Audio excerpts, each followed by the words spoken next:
Hello everyone, welcome back to the next session of Social Science. I'm Kavita here to present and as well as to continue the next part from Social Science from Unit 5. That lesson name is Social and Religious Reformation Movement. As we know, we started this lesson in previous video.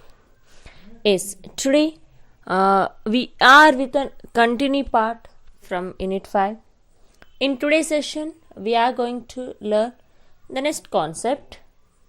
So, the concepts are Aligarh Reformation Movement, Ramakrishna Mission, and as well as we will study about Swami Vivekananda too also, and Theosophical Society, and Sri Narayana Guru. It means Sri Narayana Dharma Paripalan Yogam, and as well as Periyar. So these are all the concepts we are going to learn in today's session. So let's start our class with Aligarh Reformation Movement. Then who was the founder of Aligarh Reformation Movement and who started here? And what were the aims of Aligarh Reformation Movement? Yes, here end of the 19th century. End of the 19th century, a new way of social and religious reformation was set up in the Muslim society that we call Aligarh Reformation Movement. And after 1857 revolt, anti-British sentiment became more strong in the Muslim community. As a result, the entire Muslim community, they stayed away from the English education. As a result, they missed many opportunities that were based on English education. It means they didn't receive English education. During this period, one of the leaders that start a new movement. It is none other than Sir Syed Ahmad Khan. Sir Syed Ahmad Khan to start a new movement that we call Aligarh Reformation Movement. The Mohammedan Liberty Society established in 1863. They started debates and discussions on the issues related to the religion, social and the political issues also. And the upper and the middle class and youth participated in the discussion.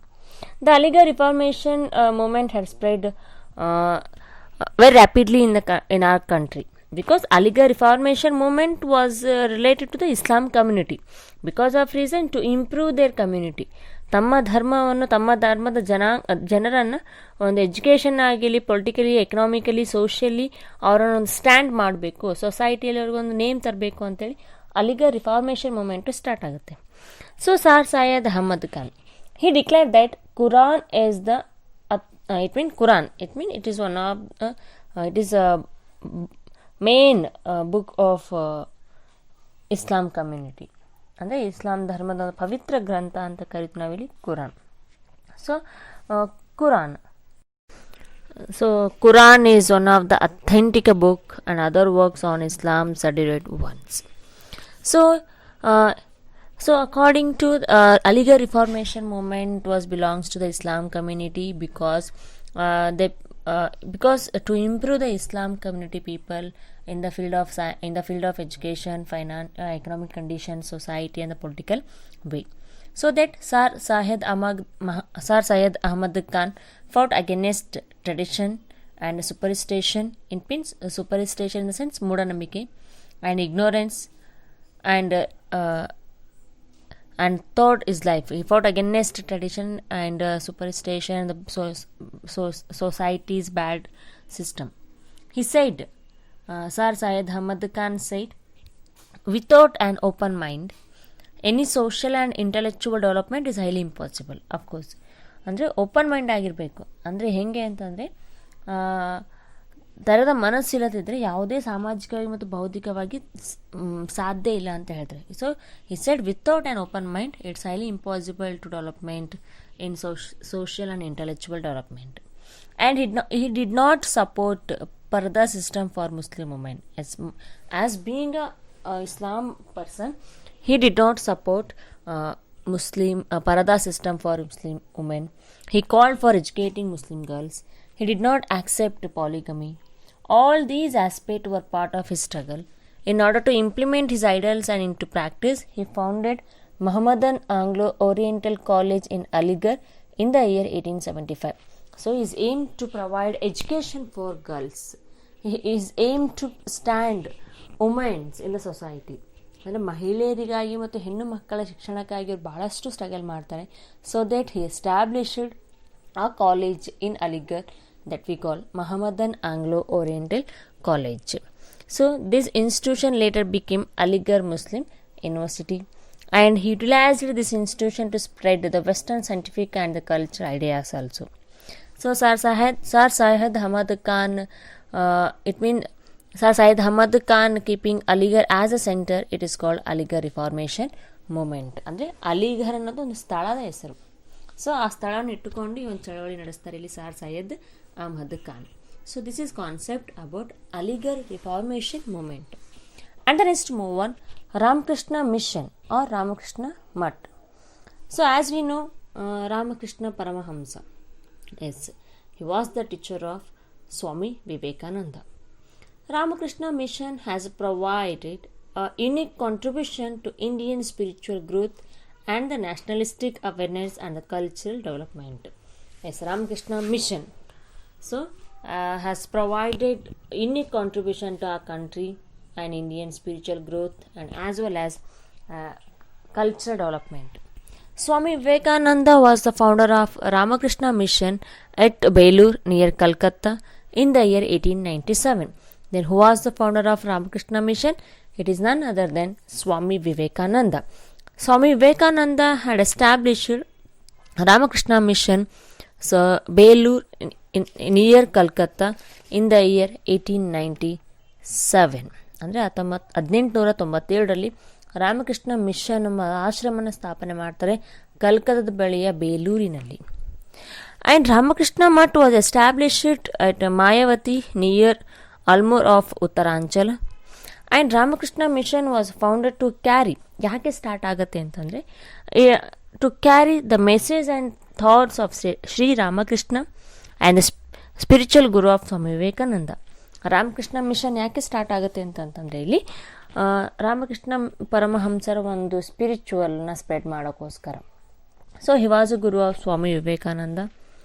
And Sri Ramakrishna Paramahamsa was a worshipper of Kali and also priest at Calcutta Kali Mandira. ಅಂದರೆ ರಾಮಕೃಷ್ಣ ಪರಮಹಂಸರು ಒಬ್ಬರು ಅರ್ಚಕರಾಗಿರ್ತಾರೆ, ಕಾಳಿ ದೇವಿಯ ಆರಾಧಕರಾಗಿರ್ತಾರೆ ಕಲ್ಕತ್ತಾದಲ್ಲಿ. And one has to attain the moksha through dhyana and bhakti. Sri Ramakrishna and his life itself was an example of this model. He had believed that all the religions advocate the same. ಇವರು ಒಂದೇ ನಂಬಿರ್ತಾರೆ, ಎಲ್ಲ ಧರ್ಮದ್ದು ಹೇಳೋದು ಒಂದೇ. He also believed that there were many ways of attaining moksha and the God. He said idol worship is inevitable. ಇವರು ಎಲ್ಲ ಧರ್ಮದವರು ಹೇಳೋದು ಒಂದೇ ಇಲ್ಲಿ. ಸೊ ಧ್ಯಾನ ಮಾಡಬೇಕು ಅಂತ ಹೇಳಿ, ಧ್ಯಾನ ಭಕ್ತಿಯ ಮೂಲಕ ಆಧ್ಯಾತ್ಮಿಕ ಮುಕ್ತಿಯನ್ನು ಪಡೆಯಬೇಕೆಂದು ಇವರು ಬಹಳಷ್ಟು ಸತಿ ಉದಾಹರಣೆ ಕೊಡ್ತಾರೆ ಇಲ್ಲಿ. ಅಂದರೆ ದೇವರ ಮತ್ತು ಮುಕ್ತಿಯನ್ನು ತಲುಪಲು ಅನೇಕ ಮಾರ್ಗಗಳಿದ್ದಾವೆ, ಅಂದರೆ ಬಹಳಷ್ಟು ದಾರಿಗಳಿದ್ದಾವೆ. ಅದರ ಜೊತೆಗೆ ಮೂರ್ತಿ ಪೂಜಾ ಅವಶ್ಯಕ ಅಂತ ಕೂಡ ಹೇಳ್ತಾರೆ. Idol worship as is most important. And the late from Ramakrishna Paramahamsa. So in order to spread the teaching of Ramakrishna Paramahamsa, Swami Vivekananda had established Ramakrishna Mission. Yes, this is about Ramakrishna Paramahamsa and as well as Ramakrishna Mission. So next move on, that Vivekananda, as everyone, each and every people of India has heard Swami Vivekananda name. Yes, Swami Vivekananda was born in the year 1863. It a Kayastha family. ಯಾರು ಒಂದು ಕುಟುಂಬದಲ್ಲಿ ಜನಿಸಿರೋರು Kayastha family. He studied both Western and Eastern philosophy. After studying the Indian philosophy from different perspectives, he started preaching the importance of Indian philosophy to Indian as well as Westerns. So he taken both philosophies from Western and Eastern. ವಿದ್ಯಾಭ್ಯಾಸ ಮುಗಿದ ಮೇಲೆ ಭಾರತದ ಒಂದು ಆಧ್ಯಾತ್ಮಿಕ ಚಿಂತನೆಯನ್ನು ಒಂದು ಪ್ರಚಾರ ಮಾಡೋಕ್ಕೆ ಸ್ಟಾರ್ಟ್ ಮಾಡ್ತಾರೆ. And he roamed around India for about 5 years after death of his guru. Ramakrishna Paramahamsa. ಈ ಭಾರತವನ್ನು ಇವರು ಸಂಚರಿಸ್ತಾರೆ ತಮ್ಮ ಗುರುಗಳ ಒಂದು ನಿಧನ ನಂತರ. Due to this he could understand the social reality of India. ಆ ಸಂಚಾರ ಮಾಡೋದ್ರಿಂದ ಅವ್ನಿಗೇನು ಗೊತ್ತಾಯಿತು ಅಂದರೆ ಭಾರತದ ಸಾಮಾಜಿಕ ವ್ಯವಸ್ಥೆ ಹೆಂಗಿದೆ ಅಂತ ಗೊತ್ತಾಗುತ್ತೆ. He work to establish casteless society as he could see that the society was deeply involve with a caste based discrimination. Yes, when Swami Vivekananda started to travel the entire India around 5 years, later he came to know the entire society was there based on the caste discrimination. ಅಂದರೆ ಅದರಿಂದ ಏನಾಗಿ ಗೊತ್ತಾಯಿತು ಅಂತಂದರೆ ಜಾತಿ ವ್ಯವಸ್ಥೆಯಿಂದ ಕೂಡಿದ society, ತುಂಬ ಆಳವಾಗಿ ಜಾತೀಯತೆಯಿಂದ ಕೂಡಿದೆ ಅಂತ ಹೇಳ್ತಾರೆ ಇಲ್ಲಿ. He also noticed exploitation, poverty, illiteracy and division among the Indians. And Vivekananda believe that people should be educated first. ಅವ್ರು ಏನು ಹೇಳ್ತಾರೆ ಅಂತಂದರೆ ಜನರು ಮೊದಲು ಶಿಕ್ಷಣ ಅಂದರೆ ಎಜುಕೇಷನ್ ತೊಗೋಬೇಕು, ಅಂದರೆ ಎಜುಕೇಟೆಡ್ ಆಗಿರ್ಬೇಕಂತ ಹೇಳ್ತಾರೆ. Then they themselves seek reformation. ಆಮೇಲೆ ನಂತರ ತಮ್ಮನ್ನು ತಾವು ಸುಧಾರಣೆ ಮಾಡ್ಕೊಳಕ್ಕಾಗುತ್ತೆ. ಅಂದರೆ he give a most importance for education. And as well as he wanted to legal institution to implement appropriate rules to support reformation. He also wanted people to stop following the Western ideals blindly, and he believed it is the duty of the religion to provide light, and without this religion is itself is of no use. So the one who responds to the poor in Mahatma and the one who doesn't know Duratma. ಒಂದು ಇಲ್ಲಿ ಏನು ಹೇಳ್ತಾರೆ ಅಂತಂದರೆ ಅವರು entire society ಹೇಗಿದೆ ಅಂತಂದರೆ, so society was based on the casteism. So ಹೇಗೆ ಅಂತಂದರೆ ಯಾರು ಆತ್ಮ ಬಡವರಿಗಾಗಿ ಮಿಡಿಯೋದು ಅವನೇ ಮಹಾತ್ಮ ಅಂತ ಹೇಳ್ತಾರೆ. ಆದರೆ ಬಡವರಿಗಾಗಿ ಯಾರು ಕೆಲಸ ಮಾಡ್ತಾರೆ, ಬಡ ಜನಕ್ಕಾಗಿ ಯಾರು ಕೆಲಸ ಮಾಡ್ತಾರೆ ಅವರೇ ಮಹಾತ್ಮರಂತ ಹೇಳ್ತಾರೆ. ಇಲ್ಲಾಂದರೆ ಅವರು ದುರಾತ್ಮ ಅಂತ ಹೇಳ್ತಾರೆ ಇಲ್ಲಿ. Those who work for poor people, ಯಾರು ಬಡವರಿಗಾಗಿ ಕೆಲಸ ಮಾಡ್ತಾರೆ ಅವರೇ ಮಹಾತ್ಮರು ಅಂತ ಹೇಳ್ತಾರೆ ಇಲ್ಲಿ. And later on, the Western could understand the culture richness of India with the help of speech delivered by Swami Vivekananda at Chicago City in the World Religious Congress in 1893. Yes, Swami Vivekananda had participated Chicago City in World Religious Congress in the year 1893.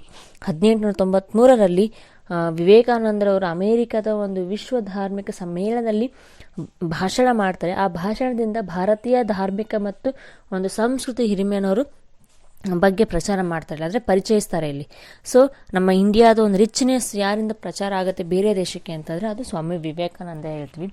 And he attract the attention of listeners while speaking of Congress of religion held at Paris in 1900.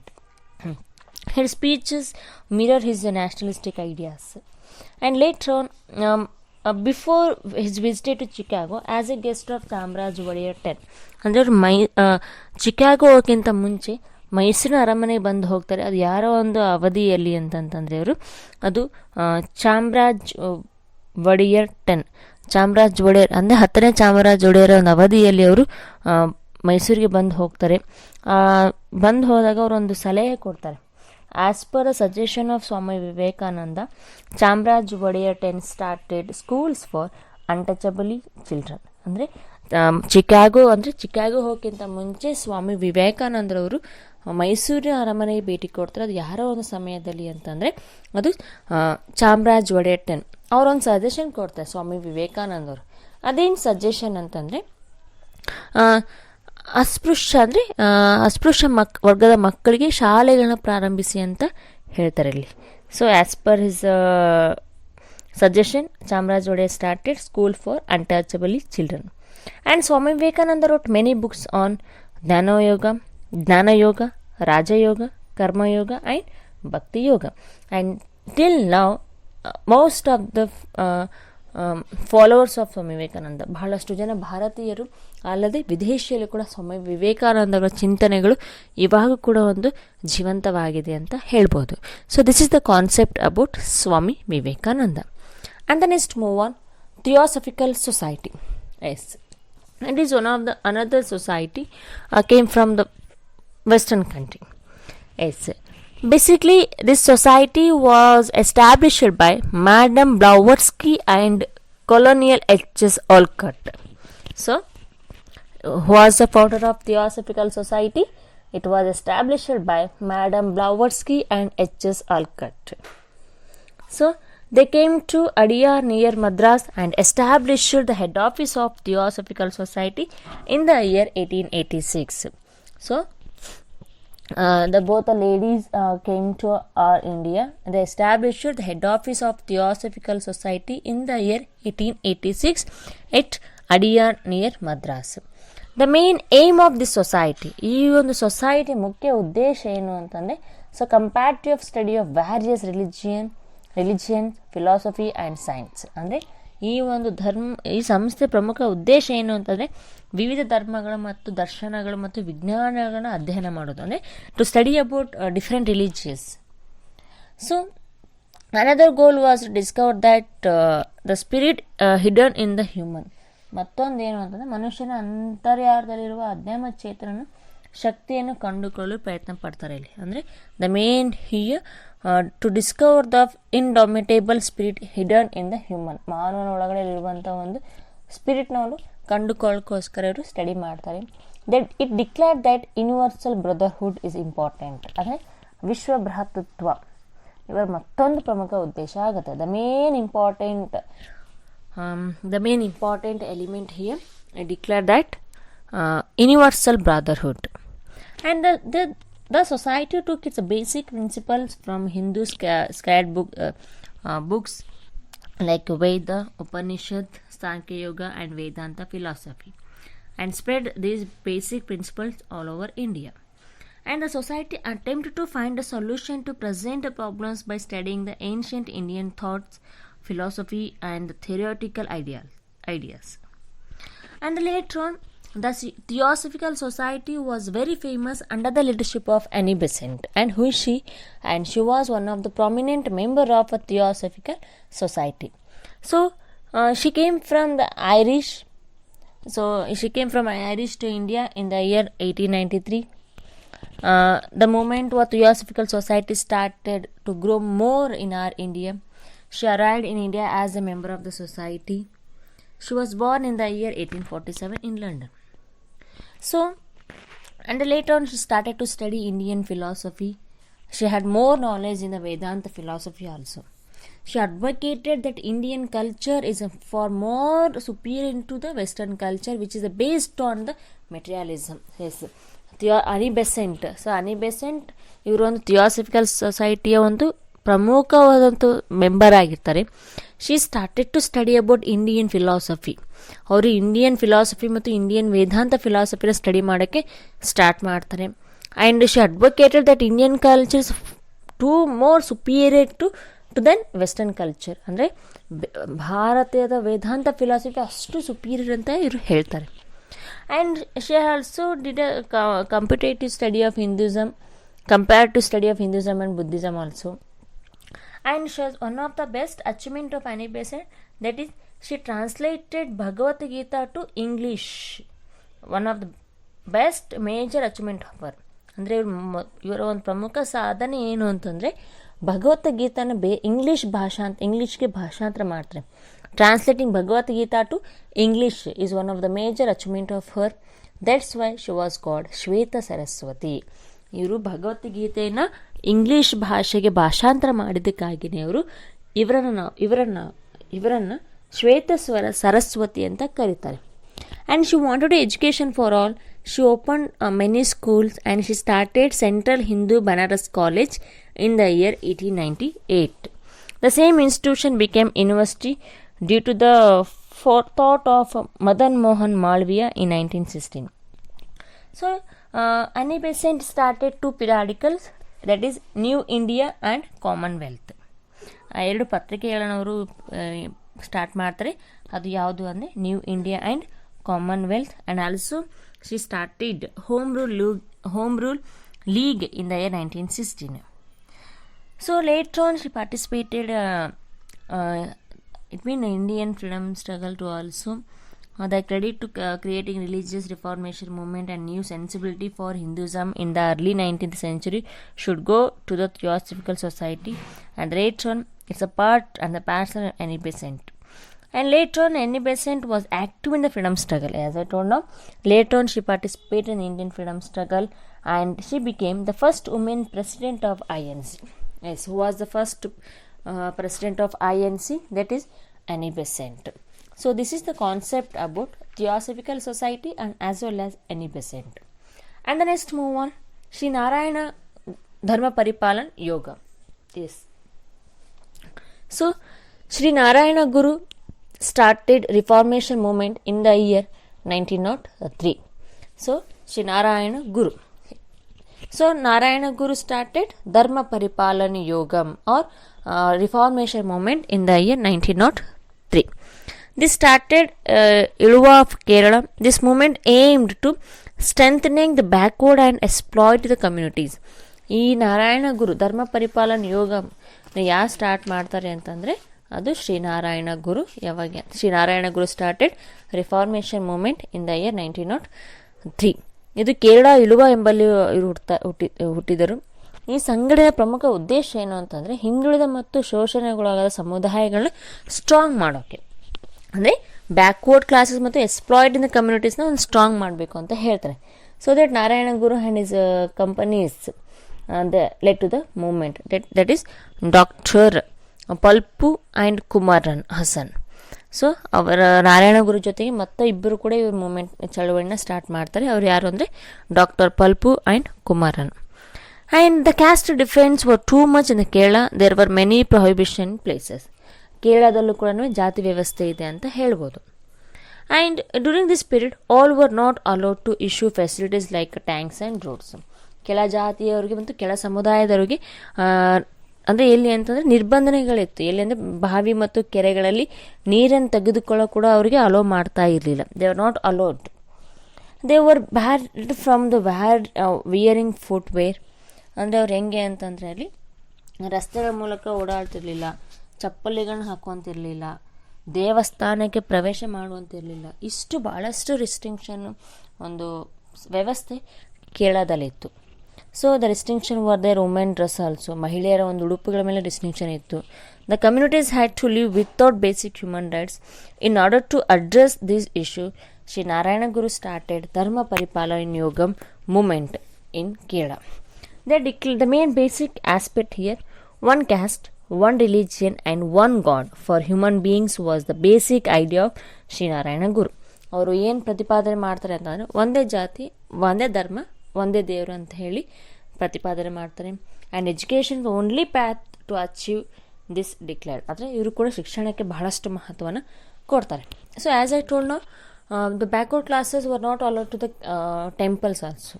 So that Narayana Guru has started Vaikom moment.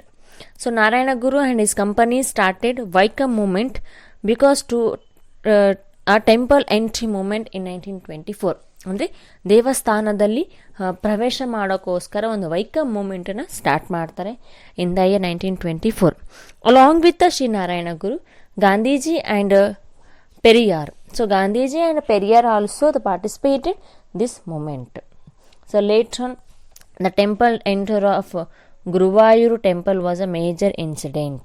ಅದು ಯಾವ temple ಅಂದರೆ ಗುರುವಾಯೂರ್ ದೇವಾಲಯ ಪ್ರವೇಶ ಚಳುವಳಿ ಮತ್ತೊಂದು ಮಹತ್ವದ ಘಟನೆ ಅಂತ ಹೇಳ್ಬೋದು. ಯಾಕೆ ಇವರು ವೈಕಮ್ ಮೂಮೆಂಟ್ ಸ್ಟಾರ್ಟ್ ಮಾಡ್ತಾರೆ ಅಂತಂದರೆ ಟು ಎಂಟರ್ ದ ಟೆಂಪಲ್, ದೇವಸ್ಥಾನದಲ್ಲಿ ಇವ್ರಿಗೆ ಪ್ರವೇಶ ಕೊಡಬೇಕು ಅಂತೇಳಿ ವೈಕಮ್ ಮೂಮೆಂಟ್ನ ಸ್ಟಾರ್ಟ್ ಮಾಡ್ತಾರೆ. So this is about Sree Narayana Guru Dharma Paripalana Yogam. And next move on, this is the last concept from this lesson, that is Periyar.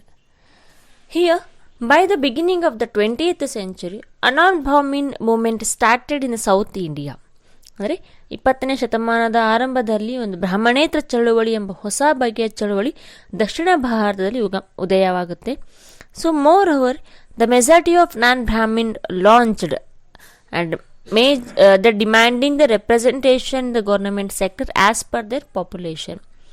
ಅಂದರೆ ಇಲ್ಲಿ ಏನಾಗುತ್ತೆ ಅಂದರೆ ನಾನ್-ಬ್ರಾಹ್ಮಿನ್ ಇನ್ ದ ಸೆನ್ಸ್ ಬ್ರಾಹ್ಮಣೇತರ ಜನರು ಅಂತ ಹೇಳ್ತೀವಿ. ಅವ್ರು ಏನು ಡಿಮ್ಯಾಂಡ್ ಮಾಡ್ತಾರೆ ಅಂತಂದರೆ ಬ್ರಾಹ್ಮಣೇತರು ಸರ್ಕಾರಿ ರಂಗದಲ್ಲಿದ್ದ ಅವಕಾಶಗಳು ತಮ್ಮ ಜನಸಂಖ್ಯೆಗೆ ಅನುಗುಣವಾಗಿ ತಮಗೆ ಬೇಕು ಅಂತ ಹೇಳಿ ಮೂಮೆಂಟು ಸ್ಟಾರ್ಟ್ ಆಗುತ್ತೆ. They demanded here representation seats in the government sector as per their population.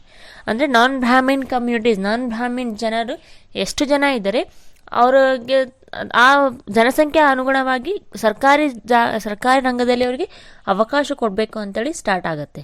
It became major movement in many states like Karnataka later. Then non-Brahmin communities opposed distinction against them. It was possible due to the English education. ಅಂದರೆ non-Brahmins ತಮ್ಮ ಮೇಲೆ ಆಗುವಂತಹ ಸಾಮಾಜಿಕ ನಿರ್ಬಂಧಗಳನ್ನು ಕೂಡ ಇವರು oppose ಮಾಡ್ತಾರೆ. ಅದಕ್ಕೆ ಮೂಲ ಕಾರಣ ಅಂತಂದರೆ ಇಂಗ್ಲೀಷ್ ವಿದ್ಯಾಭ್ಯಾಸದ ವಿಸ್ತರಣೆ. It was opposed due to the English education. The census reports published after 1870s that provided picture their population. So the Justice Party started in 1916 continued movement in Tamil Nadu. 1916ರಲ್ಲಿ justice party ಈ ಚಳವಳಿನ ಮುನ್ನಡೆಸ್ತಾರೆ ಅಂತ ಹೇಳ್ಬೋದು. ಸೊ non-Brahmin movement took a new shape under the Justice Party. This became more radical. ಅಂದರೆ ಈ ಒಂದು ಮೂಮೆಂಟು ಯಾರೋ ಒಂದು ಇದರಲ್ಲಿ ಸ್ಟಾರ್ಟ್ ಆಗುತ್ತೆ ಅಂದರೆ non-Brahmin ಮೂಮೆಂಟ್. ಈ ಒಂದು ಮೂಮೆಂಟು ಜಸ್ಟಿಸ್ ಪಾರ್ಟಿಯವರೊಂದು ನಾಯಕತ್ವದಲ್ಲಿ ಇದು ಮುನ್ನೋಡಿ ಆಗುತ್ತೆ, ಮುಂದುವರಿಯುತ್ತೆ.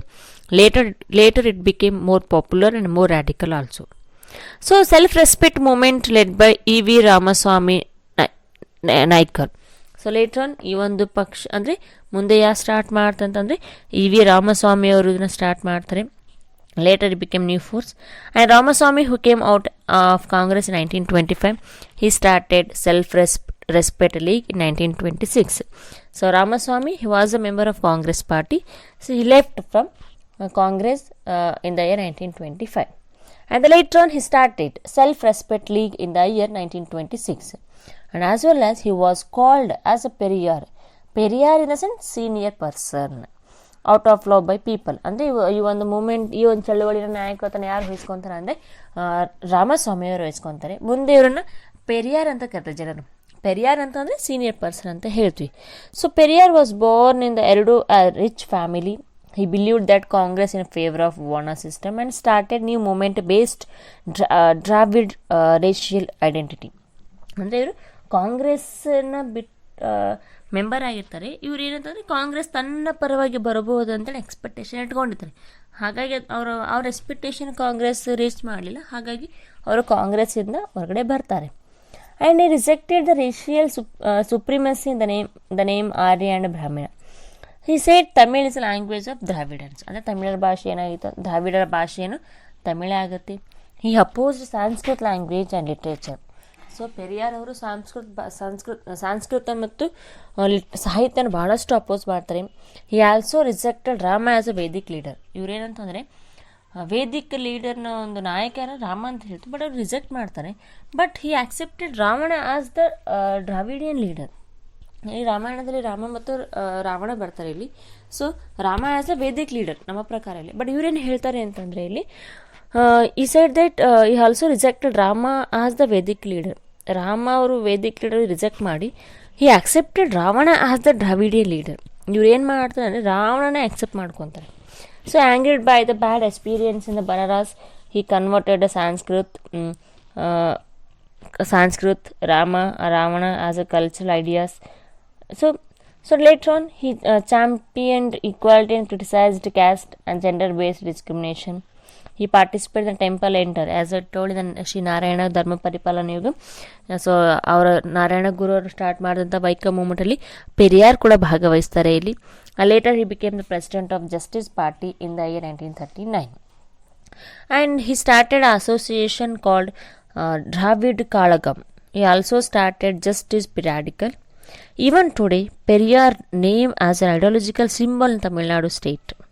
This is more evident in all the political parties of Tamil Nadu retaining the word Dravida with their names. ಇವಾಗ ಕೂಡ ಪೆರಿಯಾರು ತಮಿಳ ಒಂದು ನಾಡಲ್ಲಿ ಒಂದು ರಾಜಕೀಯವಾಗಿ ಬೆಳೆದಂಥ ಒಬ್ಬ ಮಹಾನ್ ನಾಯಕರು ಹೊರಹೊಮ್ಮತಾರೆ ಇಲ್ಲಿ.